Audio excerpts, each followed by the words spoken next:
Yan, yo! Yan, what's up mga kakiwi? Ayan, oh, kita niya yan si Tita Hazel. Yan ni Mix, oh, yan, oh, yung anak ni Tita Hazel. Yan, for the first time, kasama namin siya ngayon dito sa Cavite. Ayan, si Pogi, oh, anak ni Tita Hazel.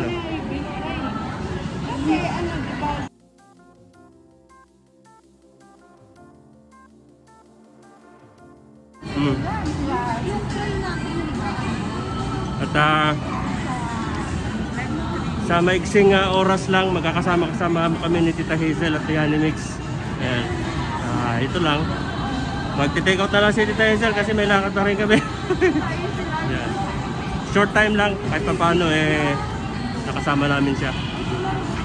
Kasi limitado din yung araw natin dito, mga ilang araw lang. Balik na ulit tayo. Ayan.